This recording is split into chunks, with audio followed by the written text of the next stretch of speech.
You arrive before dawn when the river is still black and the city smells like wet stone and wood smoke. The bathhouse on the river lane is already lit from within.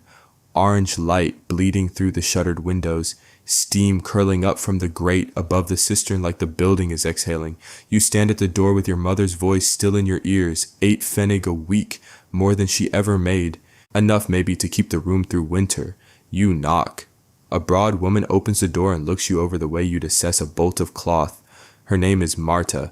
She hands you a linen apron without ceremony and begins talking immediately, the way people talk when they've said the same thing many times and see no reason to slow down. 14 copper tubs ranked in 2 rows, water heated in the stone cistern out back, hauled by bucket from the river before the fishermen wake, towels counted in, towels counted out, any missing come from your wage, 1 pfennig per cloth. The soap is lye and ash, rendered in blocks. You'll go through 2 blocks a week. You'll smell like it always. She points to the chalkboard on the far wall where tub counts and towel tallies are kept in tight columns. She points to the back corridor, dark wood door, iron bolt, no window. She tells you not to go there without her. You nod. You don't ask. Above the entrance, a carved wooden cross catches the lantern light. The bathhouse operates under a church license. Technically a charitable institution for the hygiene of the parish poor, which is how it avoids certain guild taxes. Father Albrecht administers the license. He visits every Thursday. By midday, your knuckles are cracked and bleeding from the lye. By evening, you've learned to move without being seen, refilling buckets, replacing towels, keeping the water at the temperature the customers expect without being asked. You're good at this. You've been invisible your whole life. At the end of your first week, Marta sends you to collect soiled linens from a side room, not the back corridor, a different door, less formal. Inside, a young woman sits on a bench in a clean dress, hands folded in her lap, a small bundle of belongings at her feet. She isn't a customer, she isn't staff. She looks at you the way people look at someone they're deciding whether to trust.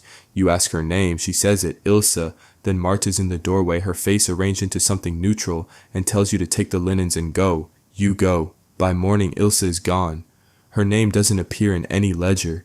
You tell yourself there's an explanation. You need this job too badly to let there not be. Father Albrecht arrives the following Thursday. He is 60s, clean-handed, moves through rooms as though they belong to him by right of some arrangement made long before you were born. He reviews the chalkboard with Marta. He asks how the new girl is settling.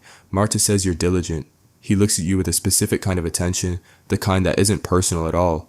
He presses a pfennig directly into your palm, warm from his pocket, a small gesture. It feels like a signature. You put the coin in your apron and don't spend it. That afternoon you notice for the first time that Marta's ledger has 2 sections. The first is ordinary, the tub count, the towel tally, the soap inventory. The second is written in a different hand, smaller, in columns you don't immediately understand.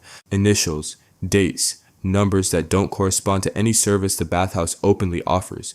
You look at it for the 4 seconds you have before Marta returns. Then you go back to hauling water. 6 weeks in, Marta falls ill, and her deputy Agnes is left in charge. Agnes is younger, nervous, and makes the mistake of trusting you with more than she should. You're sent to restock towels near the back corridor.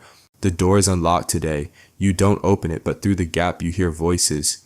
A man's low and transactional, and a girl's completely flat, as if the person speaking has stepped away from the words and left only her mouth behind. 4 minutes, then silence, then the sound of the bolt. That night Agnes drinks weak ale at the end of shift and tells you the back rooms are for private arrangements. That Father Albrecht finds situations for girls with no family, no prospects, no one watching closely. She says this like it is charity. Her hands shake slightly while she says it. She knows what she knows. She has decided to unknow it.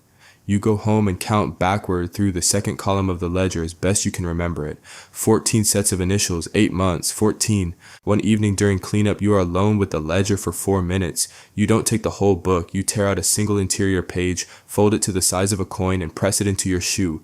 Your hands are steady. This surprises you. 2 days later, Marta counts the pages. She doesn't accuse you. She simply holds your gaze and says that things sometimes go missing in this kind of work, and that girls who take things that don't belong to them tend to find themselves without references. You smile and say you understand completely. The page is still in your shoe. You haven't decided what to do with it yet, but you've decided you're not giving it back. You take it to the parish clerk, a lay administrator, not a priest, the kind of man you've seen argue grain taxes in the market square with the focused irritation of someone who dislikes waste. You show him the page. You explain what you witnessed. He listens, folds the paper, says he'll look into it. You leave feeling for the first time in months like you did the right thing. 3 days later, Father Albrecht arrives on a Tuesday, unscheduled. He speaks to Marta in the office behind the closed door. When he comes out, he looks at you once, not threatening, appraising, like he's moved you from one category to another in his mind, without changing his expression at all. The parish clerk, you understand later, is in the second column of the ledger himself, not as a victim. Marta calls you into the office 2 days after that. She is not cruel, she is sorrowful, and that is almost worse. The sorrow of a woman who made this choice long ago and has been maintaining it ever since. She tells you that you have two options, a placement. She'll arrange it herself with a respectable merchant household, nothing like the worst cases, or a week's pay and a reference letter and a clean start in another town. She frames both options as mercy. You ask about Ilse. Something moves across Marta's face. She says Ilse was a special case, a runaway from a guild household with people looking for her, and that Ilse is fine. Her voice doesn't sound like someone describing a person who is fine. You tell Marta you need a day to think. She agrees. That night, you find the outer door requires a key after dark. Agnes appears, not meeting your eyes, and tells you that all staff are sleeping on premises this week for safety during the river festival. Your belongings from home have been brought over by a boy Marta sent. Your mother has been told you'll be staying at the bathhouse for the week. The door's locked. You are inside. The back corridor is 10 feet away, and the steam has died down, and for the first time the copper tubs sit cold and dark in the silence, like overturned bells. You sit on your sleeping mat and understand, with complete clarity, that you have run out of time to be careful. You spend the night writing, not a complaint, not a plea, a precise account. Dates, initials from the second column cross-referenced with names you've built over months of watching, the parish clerk included, the church license number, the back corridor, the sound of the bolt. You write it twice. One copy you wrap inside a soiled towel for the guild laundress, who collects twice weekly and delivers linen to the magistrate's office on contract. The second copy you press into a gap in the stone of the cistern housing, a crack you found your first week hauling water. When Albrecht arrives Thursday morning, you are at your post. The room is full of steam. The distance between you is 12 feet. Neither of you looks at the other. They arrive Friday. 4 men with the magistrate's seal, presenting a guild inspection order. The church license does not supersede guild authority when a contracted worker files a complaint in writing. Marta goes white. Agnes begins crying immediately. Albrecht invokes clerical privilege. The magistrate's men are not moved. They open the back corridor. What they find is enough.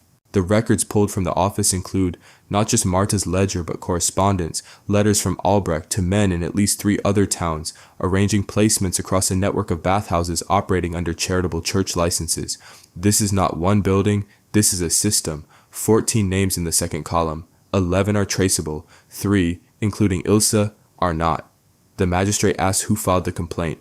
The laundress points to the towel. It carries the bathhouse mark. It comes back to you.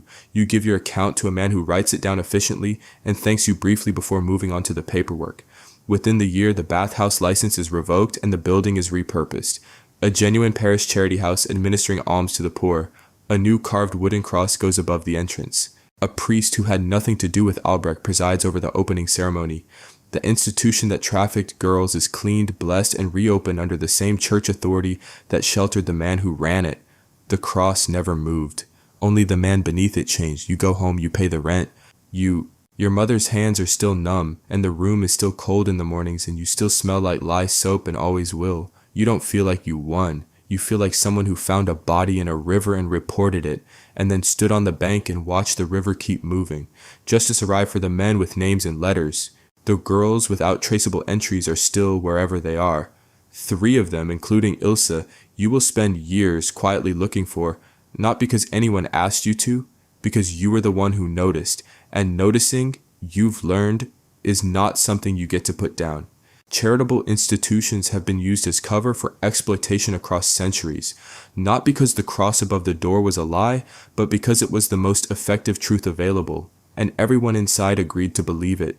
If you want to see more, click the video on screen now.